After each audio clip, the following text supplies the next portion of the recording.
Countless times a year, many of us make our way through the routine that is the airport experience. From knowing our favorite parking lot, or maybe that favorite friend who is gullible enough, or willing enough, should we say, to drop us off at the curb, we know when to hit that TSA checkpoint and what restaurants we like to eat at. Terminals are often brightly lit and filled with people as they go through their travel routine or working days. When we think of hauntings, we very rarely think of airports. We think of abandoned hospitals, abandoned mansions. Probably the closest we get to a thought of this is on a flight to Orlando and maybe the Haunted Mansion right at Disney. However, airports rank high on the most wanted listings. And for this episode, we are going to the Deep South, where gas lanterns line the streets and so does Spanish moss. After this episode, next time you're in the terminal, maybe next time you feel like somebody is crowding your personal space or sitting too close to you, you won't find that it's a person, but someone from beyond the grave. Welcome to Destination Aviation.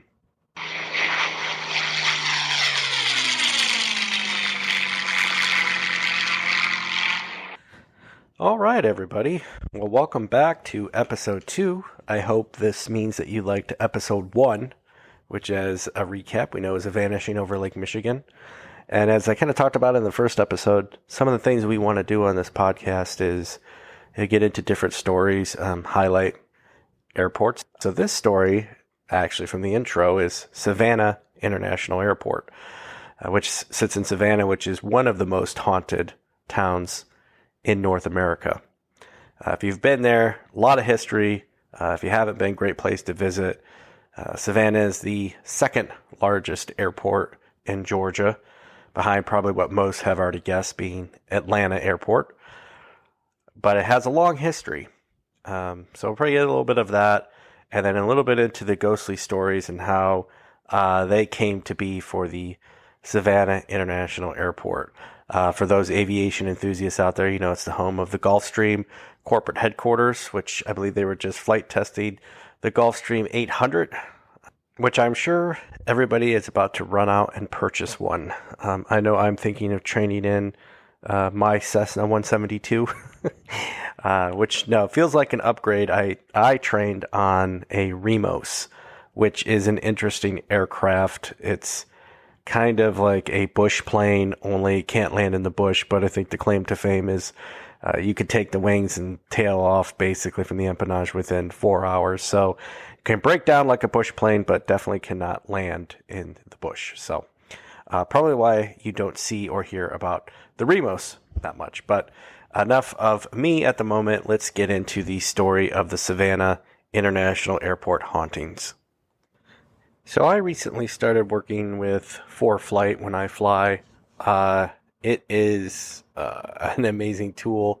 I had a chance probably about, it must have been 10 years ago now, to tour 787, and just some of the instruments in that flight deck blew me away, and I feel like in some way the ForeFlight allows me to do a little bit of flying that is a little less stick and rudder and maybe has some sophistication in it. But part of that, which I've always done part of my career, but just looking at, the airfield diagram.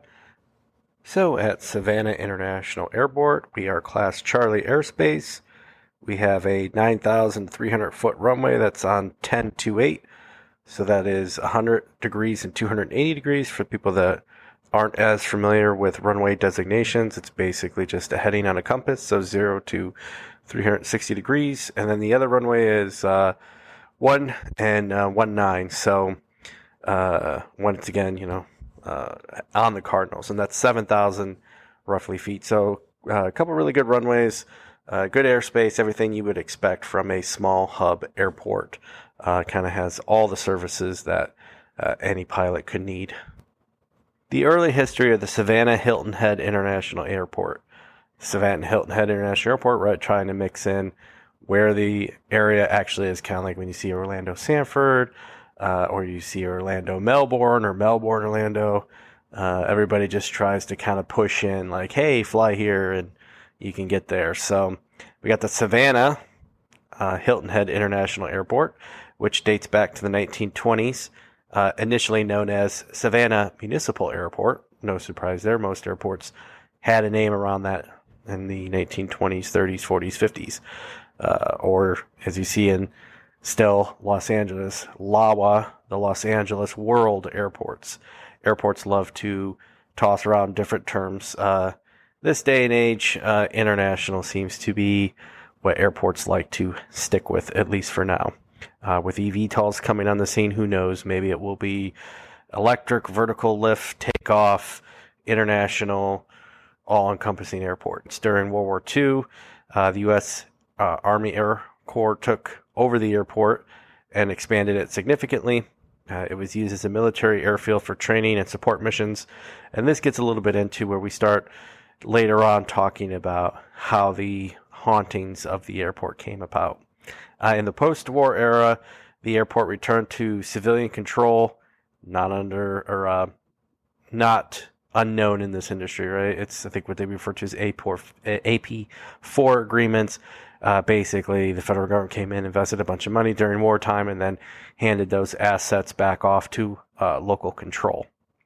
So the airport underwent further development to accommodate growing demand of air travel. The city of Savannah recognized the importance of a modern airport and made efforts to improve the facilities. Obviously, when these were handed over from the military, they weren't looking so much as the creature comforts, right, that we expect in our terminals, especially nowadays. In the 1980s, that's when the name was changed to the Savannah International Airport to reflect growing importance as the international gateway, and expanded and modernized through the 1990s and the 2000s. This was a new terminal, new runways, and other facilities were upgraded. In present day, it's become one of the busiest airports, as we spoke about in Georgia, not only serving Savannah, but also nearby Hilton Head, South Carolina. It continues to attract more and more airlines, especially as we see that migration of people from the north in America to the south. Georgia is picking up, like most southern states, with population growth.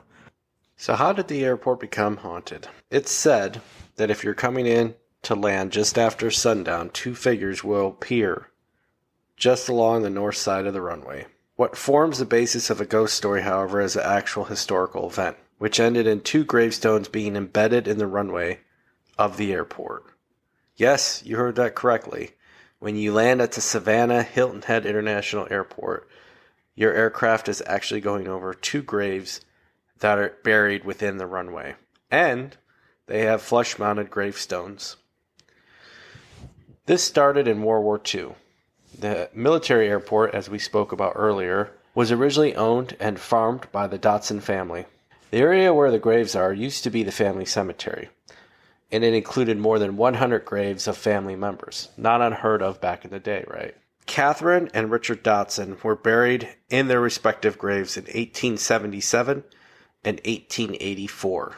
At the time, the Dotson farm was located on the outskirts of Savannah, back when it was called Cherokee Hills. In World War II, the farmland was chosen as a takeoff spot for the B-24 Liberators and the B-17 Flying Fortress. The spot was chosen because prior to the war, the bulk of both civilian and military air travel revolved around makeshift runways in Savannah. When the Army struck an agreement to build an airstrip with the Dotson family, the graves were moved to another location, but the Dotsons had one condition, which even the U.S. Army followed. They demanded the graves of Catherine and Richard Dotson remain undisturbed. The Army honored the deal, and the graves of the original landowner remained in the vicinity of the military airport. Grave sites at airports are not uncommon as we think. As we talked about before, the majority of airports in this country were built around World War II and then handed off to local municipalities. They were built on farmlands because farmlands made the most sense, right? They were already cleared. They made perfect areas for aircraft to land and take off. As we spoke about, many of these farms buried their kinfolk on those said lands. So having people buried at the airport was not unheard of, same as we've seen at New Orleans. During the 1980s, the Savannah Hilton Head International Airport started building an extension.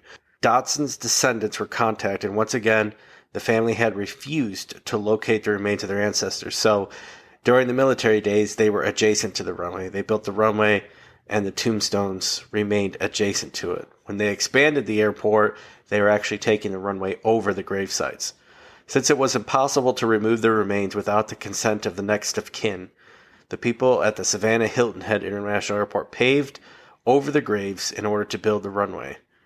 The Dotson family refused to remove Richard and Catherine and wished that they would stay buried where they are forever. The Savannah Hilton Head Airport paid its respects by reaching this consensus with the Dotson families and embedding the 2 tombstones into the runway. But did they remain undisturbed forever? Savannah International Airport, which recently had 2.5 million passengers go through its doors, joyful reunions and tearful goodbyes. But beneath the bustling surface, the rumors of a ghostly presence circulated among airport staff and frequent visitors. According to tales, the ghost is believed to either be the disturbed graves of those buried next to and now under the runway, or perhaps a pilot that met an unfortunate accident during World War II. At night, when the airport is quiet and mostly deserted, some staff who stay over claim they have heard faint, ghostly aircraft engines roaring in the distance, or perhaps the sound of farm equipment from years gone by. Occasionally, the flight crews experience inexplicable malfunctions of their instruments, only to have everything return to normal. Is this the operations of normal flight, or something more sinister? Airport employees speak of eerie encounters in abandoned hangars and maintenance areas, tools that have gone missing. Maybe somebody with sticky fingers? Perhaps. Maybe a ghost who has been disturbed? Nobody really knows. One night, on a chilling account, cleaning crews who worked the night shift claimed while sweeping the floors in the terminal building they would feel an inexplicable cold breeze that sent shivers down their spine, even on the hottest summer nights of Savannah. Some of the bravest souls attempted to communicate with spirits, leaving messages and asking questions, hoping for a response. Whether or not these ghostly events are real or fake remains a subject of debate. Still, the legend persists, passed down from generation to generation, and the gravestones exist as we taxi over them. It adds to the charm of Savannah, Georgia. For our next layover story, we're heading to Chandler Executive Airport, which is located in Fresno, California. So we're going to go into the stats a little bit of the airport. It's an executive airport catering to general aviation. Has one runway, 1230, which is 3,627 feet long. So catering Jeff Miller style of flying, and 172, or maybe a Remos. The Remos I was training in was actually out in California, so who knows? Maybe it is down this way now. California is home to many great airports. I can say I've never had the pleasure of either Chandler or KFAT. A brief history on the airport. Chandler Airfield started unofficially after World War I, when pilots would land on the empty field owned by the state senator Wilbur Chandler and his wife Edna. For several years, the Fresno Chamber of Commerce tried to pass bond measures that would allow them to purchase the land for use as an airport. They did not have any success in doing this, but in 1929, the Chandlers gave 100 acres of their farm to the city to be used for an airport. November of that year, the airport was officially dedicated, and soon several buildings were erected to service the airport. In March of 1930, the airport received Charles Lindbergh, and his wife landed at the airport. They were greeted by a crowd of over 20,000 spectators. In 1936, construction began on the terminal. It was what was referred to as a streamlined modern, an architectural popular in the 1930s. Chandler was a busy airport, except for during World War II. Then it was used as a military base, similar to what we heard back in the Savannah story, as we talked about. That story rings true kind of across the United States during those years. So after the war, airliners started to refuse to land at Chandler, citing that the runway was too small and the amenities at the airport could not service new type of aircraft that were on the market. For the most part, flights at Chandler had ceased, and most traffic diverted to the recently built Fresno Air Terminal. To this day, Chandler is not nearly as busy as it used to be. It does see some of traffic, mostly general aviation. The terminal, which now serves for the administration offices, received the most foot traffic out of all the buildings that still exist at the airport, as it was the passenger terminal when this was a commercial airport. As it seems, though, to this point, some of the people that pass through these doors have never left. Staff that works at the airport speak of a variety of phenomenons that happen within the walls of the terminal and within the land of the airport. It seems the main terminal area where most of the activity is taking place. Workers at the airport claim to have seen several figures emerge from walls near where you would buy a ticket back in the day, only to have them and walk across the room oblivious to the fact that anybody was watching them. Others have seen a figure of an older man in the air traffic control tower, which is located on the second story of the administration building, staring out into the field as if he is watching for invisible planes taking off and landing. Was this once an air traffic controller at the airport, still on duty?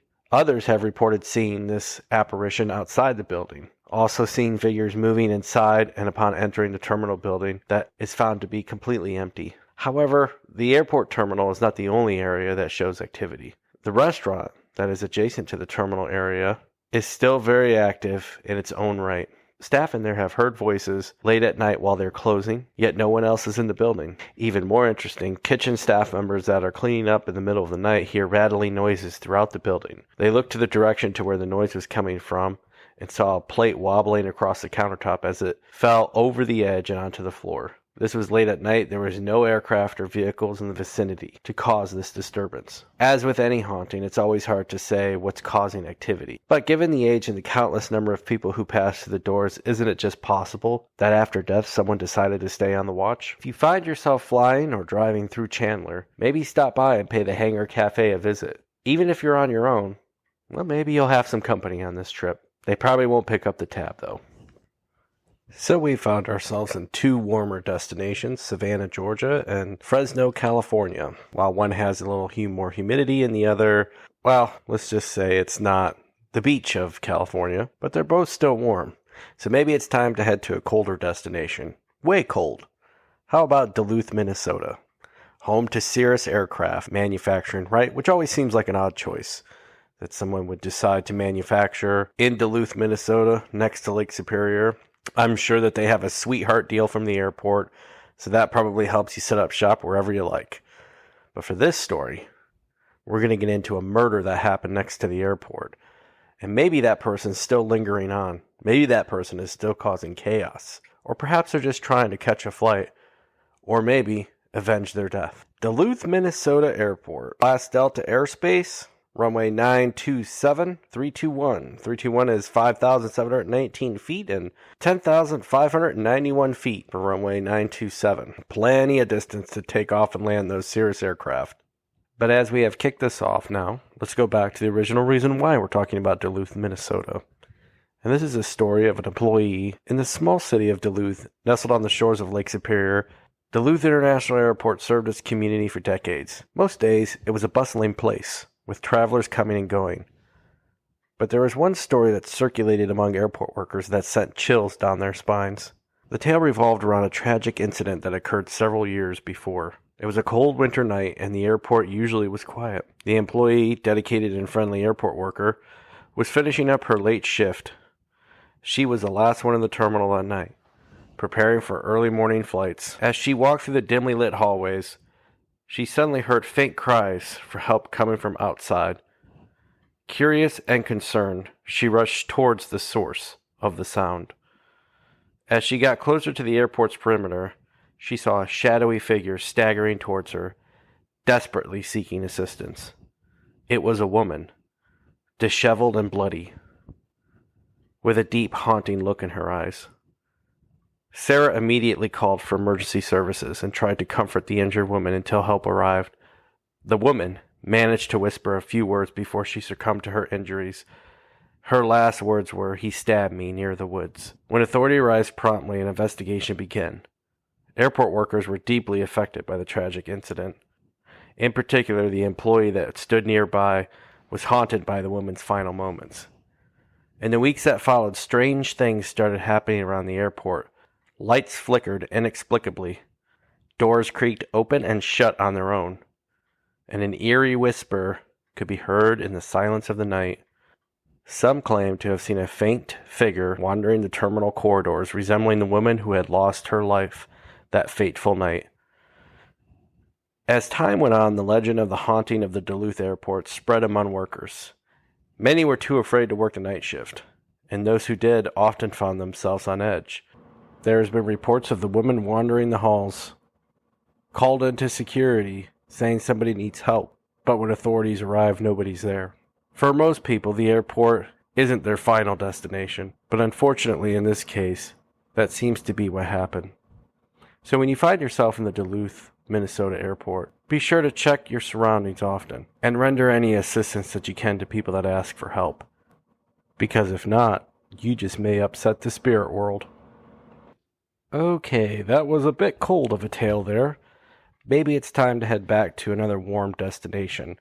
The largest airport on our list, and a very, very sunny destination, and this country's 50th state, HNL, or Daniel K. Inouye International Airport in Honolulu, Hawaii. This airport is, of course, the main airport for the Hawaiian Islands, featured in such shows as Magnum P.I., for those people that remember.